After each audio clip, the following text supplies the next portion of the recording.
Halo kawan-kawan pecandu spoiler, apa kabar kalian semua? Semoga baik ya. Pada video kali ini saya akan melanjutkan alur cerita film Dongha God of All Realms. Buat kalian yang belum menonton part sebelumnya silahkan ditonton ya. Oke, tanpa berlama-lama lagi kita mulai ke alur ceritanya.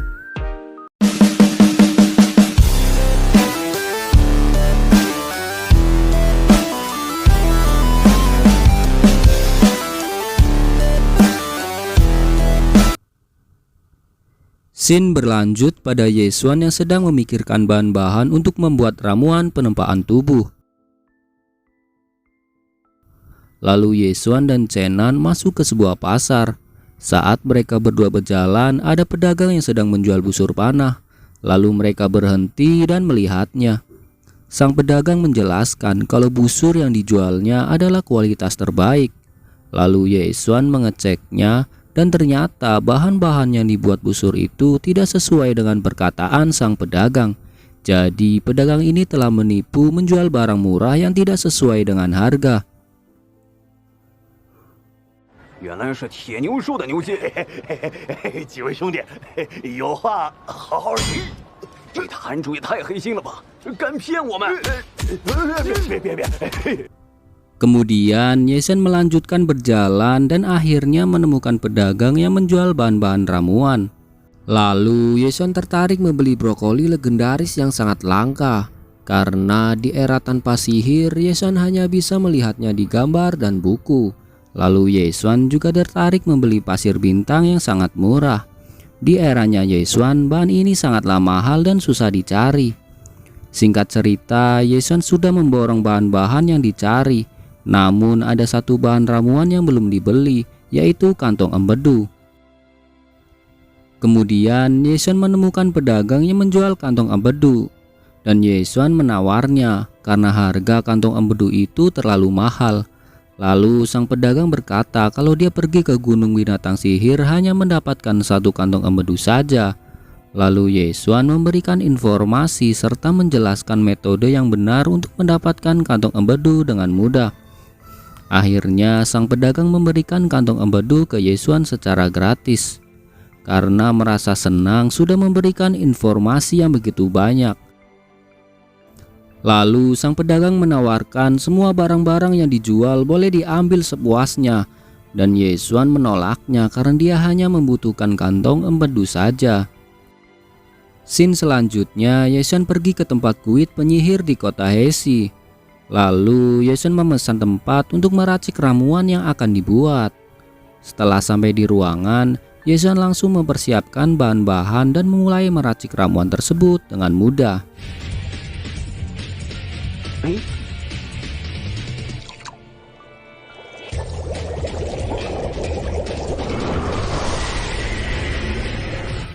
Akhirnya ramuan tersebut berhasil dibuat dengan sempurna. Lalu Yesuan langsung mencoba ramuan itu dengan meminumnya. Tak disangka efek ramuan obat itu begitu kuat yang menyebabkan keluarnya cairan hitam yang begitu banyak.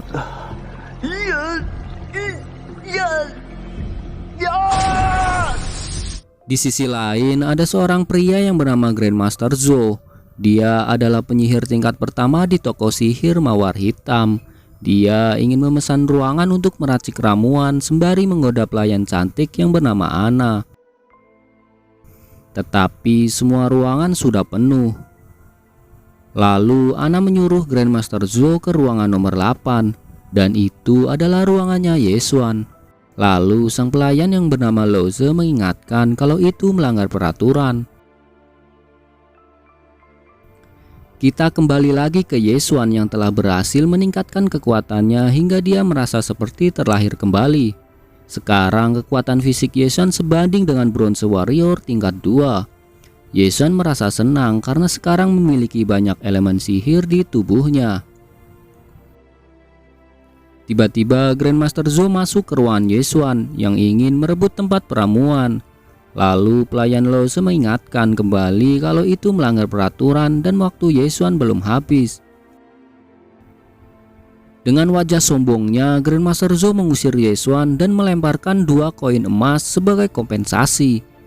Tanpa basa-basi, Ye Xuan yang kesal langsung menendangnya hingga terpental.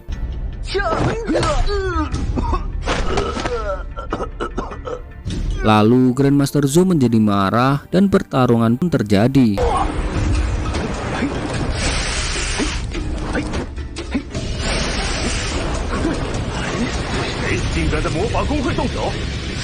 Tiba-tiba manajer guild penyihir yang bernama Gusu datang. Dia adalah penyihir tingkat lanjut level 3. Kemudian manajer Gusu bertanya apa yang sebenarnya terjadi di sini.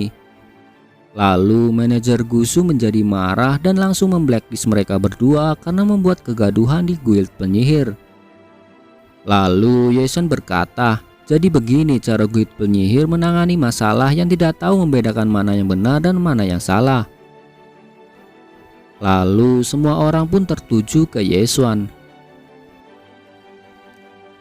Manajer Gusu menghentikan Ye Xuan, tetapi Ye Xuan mengeluarkan aura yang begitu kuat sehingga membuat manajer Gusu menjadi ketakutan dan melepaskan tangannya. Lalu Ye Xuan menjelaskan kalau sudah membayar untuk ruangan ramuan, tetapi Grandmaster Zhou melanggar peraturan dan memaksa masuk. Manajer Gusu bertanya ke pelayan Ana, apakah yang dikatakan Ye Xuan benar? Ana pun berbohong karena dia berpihak dengan Grandmaster Zhou. Pelayan Lose pun menjelaskan permasalahan yang terjadi, ditambah lagi para penyihir di situ yang membela Ye Xuan. Manajer Gusu pun marah dan mengusir Grandmaster Zhou serta memecat Ana karena berbohong.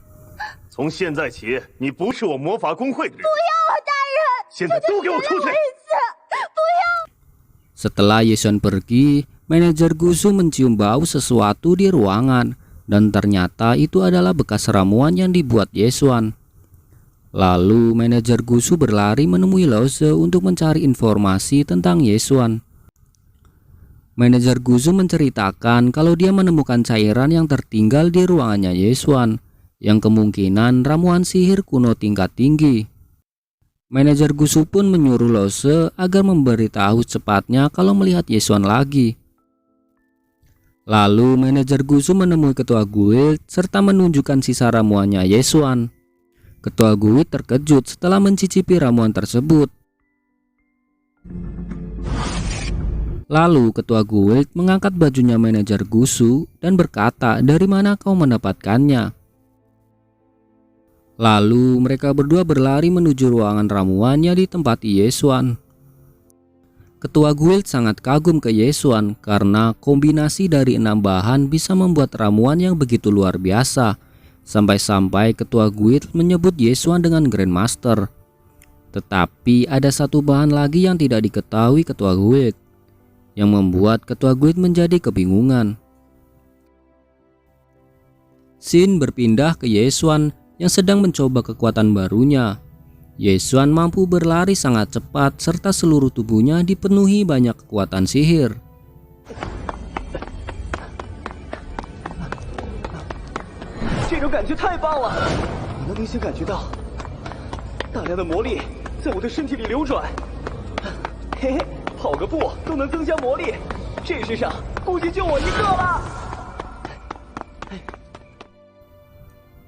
Lalu Ye Xuan menuju ke kamarnya.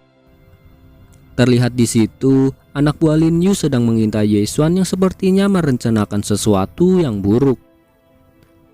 Setelah sampai di kamar, Chenan mengejek Ye Xuan karena bau badannya yang aneh. Ye Xuan pun akhirnya mandi. Setelah mandi, Ye Xuan terkejut melihat Chenan di depan pintu dan langsung menendangnya. Lalu Ye Xuan menyuruh Chenan menunjukkan teknik doji yang dipelajarinya. Ye Xuan merevisi teknik doji dengan metode yang benar, dan Chenan langsung mencoba metode yang diberikan Ye Xuan. Tak disangka Chenan berhasil meningkatkan kekuatannya menjadi Black Iron Doji tingkat 1. Chenan pun menyombongkan diri kalau dirinya adalah orang yang jenius, padahal ia akan menggunakan metodenya Ye Xuan. Lalu Chenan memberitahu ke Ye Xuan kalau Guru Yun mencarinya untuk datang ke kantor. Tiba-tiba Guru Yun datang dan menyeret Ye Xuan. Singkat cerita, Guru Yun dan Ye Xuan berjalan di luar. Tiba-tiba Lin Yu dan anak buahnya menyerang. Mereka bertiga terkejut ada Guru Yun di situ. Guru Yun menanyakan kenapa kalian ada di sini. Mereka pun menjawab dengan berbohong. Lalu Guru Yun yang tahu mereka berbohong langsung menghukum mereka dengan dikurung semalaman. Ternyata Ye Xuan sudah mengetahui rencana Lin Yu karena dia ingin menjebaknya. Guru Yun membawa Ye Xuan ke ruangan kepala sekolah. Di sana kepala sekolah sedang meracik ramuan sihir. Ye Xuan berbicara jika mencampur kedua bahan itu maka akan meledak. Lalu Guru Yun pun menjelaskan kalau dia adalah kepala sekolah Bishram penyihir tingkat 5 dan dia adalah ahli ramuan senior tingkat 4. Tak mungkin melakukan kesalahan. Tiba-tiba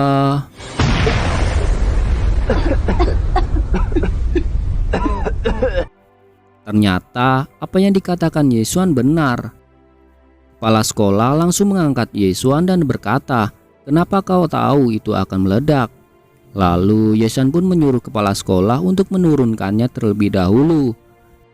Ye Xuan menjelaskan ada 4 bahan utama untuk membuat ramuan itu.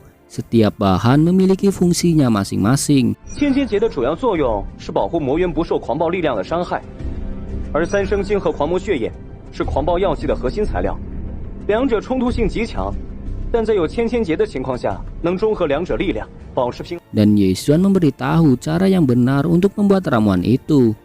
Kepala sekolah merasa senang karena mengetahui kesalahannya. Ia pun memanggil Ye Xuan dengan sebutan Grandmaster karena Ye Xuan sangatlah berbakat. Kepala sekolah memberikan secangkir minuman ke Ye Xuan dan memohon untuk menjelaskan permasalahan yang diketahui dalam metode persiapan. Lalu Ye Xuan pun menjelaskan dan setelah itu pergi.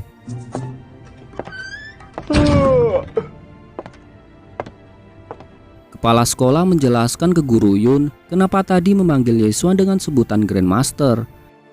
Karena Ye Xuan mampu menyelesaikan masalah dengan mudah. Dan kepala sekolah menceritakan kisahnya kalau dia berasal dari kota terpencil dan lahir dari keluarga rendahan.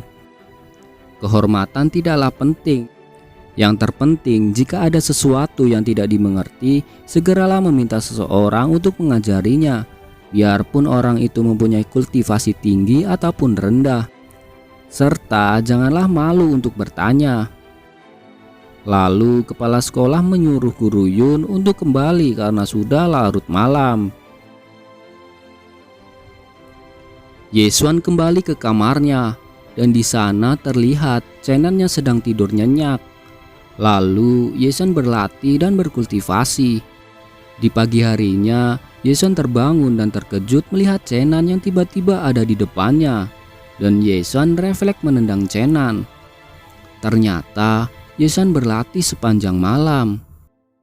Scene berpindah di lapangan. Terlihat Ye Xuan sedang menggoda ketua kelas Wei, tetapi malah dicuekin.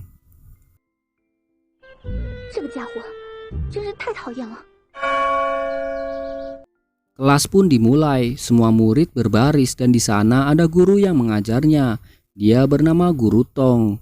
Dia adalah pendekar pedang, bukanlah seorang penyihir. Lalu Guru Tong menjelaskan kalau seorang penyihir juga membutuhkan bela diri agar fisiknya kuat saat di medan perang. Lalu Guru Tong memberitahu setengah bulan lagi akan diadakan tes bertahan hidup di luar akademi. Dan itu juga menjadi hasil kelulusan murid. Guru Tong langsung melatih mereka dengan berlari 100 putaran. Terlihat para murid mulai kelelahan. Tiba-tiba datanglah Guru Zhou dan mengatakan kalau pelatihan militer kerajaan seperti ini masih saja dipakai. Lalu mereka melihat Ye Xuan yang berlari paling cepat hingga melewati semua murid.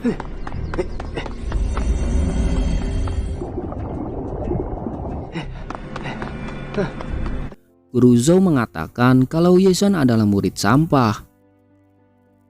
Lalu Guru Tong membela Ye Xuan kalau dia bukanlah murid sampah. Guru Zhao meremehkan Ye Xuan tidak bisa lari lagi setelah beberapa putaran dan mengatakan kalau metode pelatihan Guru Tong sudah ketinggalan zaman. Ye Xuan pun terus berlari dengan cepat hingga sudah mencapai 60 putaran, yang membuat Guru Zhao menelan perkataannya tadi. Tapi Guru Zhao masih saja menganggap Ye Xuan adalah sampah. Guru Tong pun menjadi marah dan mengeluarkan kekuatannya. Namun Guru Zhao tidak takut karena dia sama seperti Guru Tong sudah mencapai Gold Warrior tingkat 4.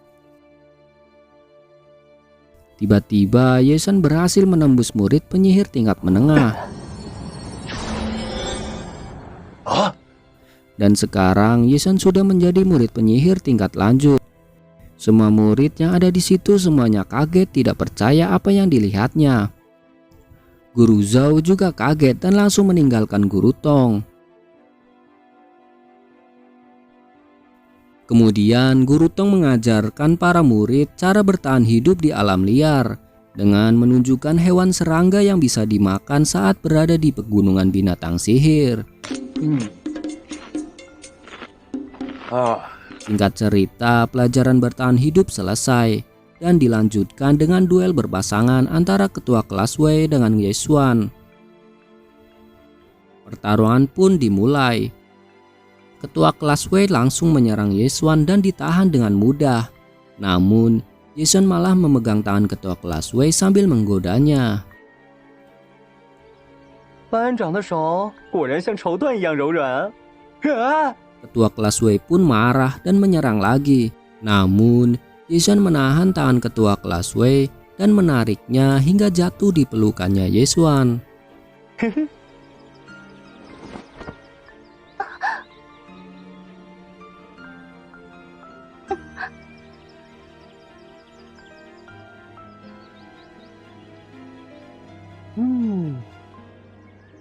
Wah, 班长果然身手了得，在下佩服。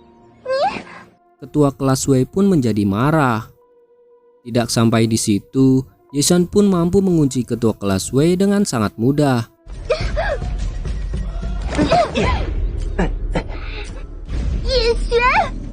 Para murid laki-laki yang melihatnya pun ada yang sampai mimisan. Bahkan para murid laki-laki memohon ke Guru Tong agar berpasangan dengan ketua kelas Wei.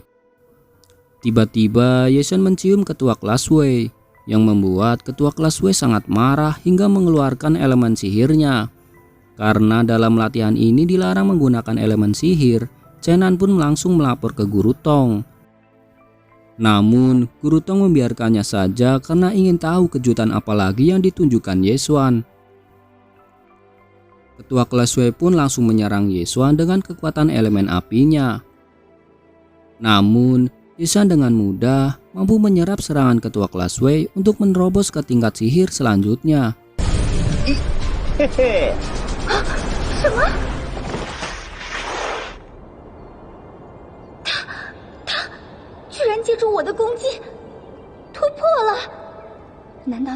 Orang-orang yang melihatnya pun kaget bukan main. Ini giliran Ye Xuan yang membalas serangan dengan kekuatan elemen apinya. Namun dengan sengaja serangan itu tidak mengenai ketua kelas Wei.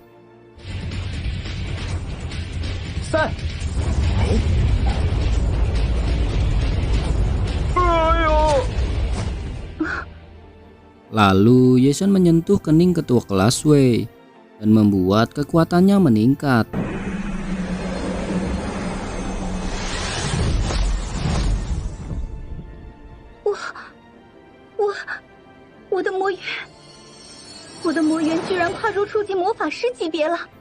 Lin Yu yang melihatnya pun kaget kenapa Ye Xuan yang sampah bisa begitu kuat. Pertarungan pun berakhir dan dimenangkan oleh Ye Xuan. Kemudian Lin Yu kesal karena tidak terima Ye Xuan sudah menjadi lebih kuat. Lin Yu menyuruh anak buahnya untuk menyerang, tetapi dengan mudahnya dikalahkan oleh Ye Xuan. Tiba-tiba kaki Lin Yu tidak bisa bergerak. Lalu Lin Yu mengeluarkan guluan kertas dan menyerang dengan bola apinya.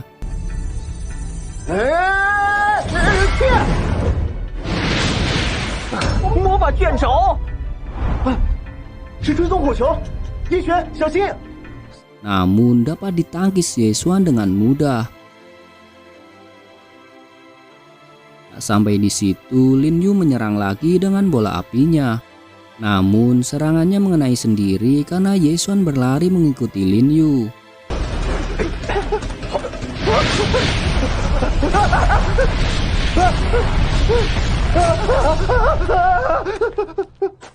Lalu Ye Xuan mengejek Lin Yu lemah. Lin Yu yang mendengarnya tidak tinggal diam. Ia mengeluarkan pedang dari cincin ruang yang dimilikinya.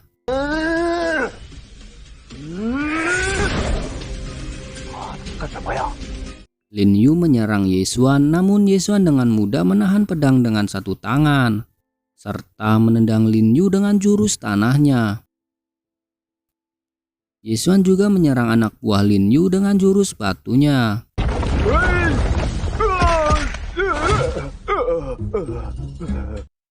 Kemudian Ye Xuan menghampiri Lin Yu dengan pedangnya. Lin Yu yang sudah kalah beralasan jika menyerang murid di akademi akan mendapatkan masalah.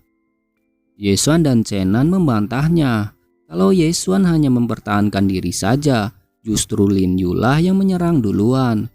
Lin Yu mengancam Ye Xuan, tetapi malah diborgol Ye Xuan dengan jurus tanahnya, sehingga membuat Lin Yu ketakutan. Lalu Ye Xuan mengancam dengan menancapkan pedangnya ke arah Lin Yu. Tapi Ye Xuan sengaja pedangnya meleset, yang membuat Lin Yu ketakutan sampai ngompol di celana. Lin Yu memohon ampun ke Ye Xuan agar melepaskannya. Namun Ye Xuan meminta cincin ruang yang dimiliki Lin Yu sebagai kompensasi. Lin Yu yang mendengarnya tidak setuju sehingga Ye Xuan mengancamnya lagi. Akhirnya Lin Yu memberikan cincin ruangnya. Lalu Ye Xuan memeriksa isi yang ada di cincinnya. Ternyata ada banyak senjata dan bahan-bahan ramuan sihir yang mahal. Di sisi lain, Lin Yu yang kesal karena sudah dipermalukan merencanakan sesuatu untuk mencelakai Ye Xuan pada saat ujian bertahan hidup nanti. Scene berpindah pada Ye Xuan dan Chenan yang sudah berada di menara pelatihan sihir. Di sana ada 100 ruangan latihan, tetapi ruangan itu dibagi menjadi 3 bagian, yaitu 6 ruangan latihan tingkat rendah, 30 ruangan latihan tingkat menengah, dan 10 ruangan latihan tingkat tinggi. 10 ruangan latihan tingkat tinggi hanya digunakan oleh guru saja. Lalu Ye Xuan memesan ruang latihan tingkat menengah dengan harga 1 koin emas untuk 1 hari. Di ruangan latihan tingkat menengah hanya diperbolehkan 1 orang saja yang masuk, jadi Chenan tidak ikut masuk. Ye Xuan sampai di ruangan latihan tingkat menengah. Di sana ada arai pengumpul sihir. Ye Xuan mencoba ide yang dimilikinya dengan meningkatkan arai sihir.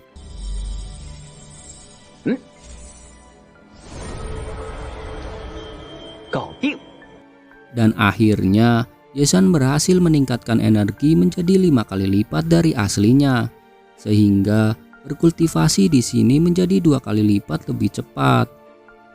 Lalu Ye Xuan memulai berkultivasi dan mencoba membagi sumber sihirnya menjadi 2.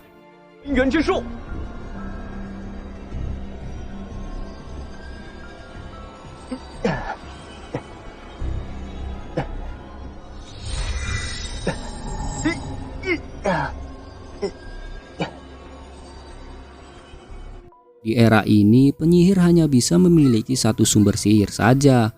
Namun di eranya Ye Xuan sumber sihir bisa dibagi lagi menjadi banyak.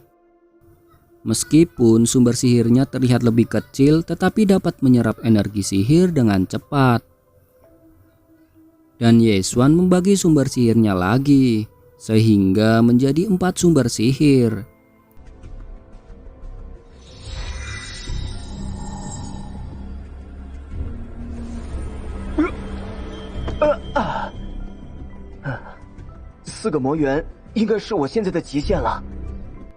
Lalu Yesuan mencoba kekuatannya dengan menonjok batu sihir serta menyerang dengan elemen sihirnya. Hari demi hari, Yesuan terus berlatih hingga sudah 10 hari di sana. Dan akhirnya, Yesuan berhasil membagi sumber sihirnya menjadi 9. Lalu Yesuan mencoba kekuatannya lagi ke batu sihir. Tak disangka batu sihir yang begitu kuat bisa dihancurkan oleh Yesuan. Oke, segitu dulu ya kawan-kawan. Nanti kita lanjut di part selanjutnya. Jangan lupa untuk like, comment, and subscribe.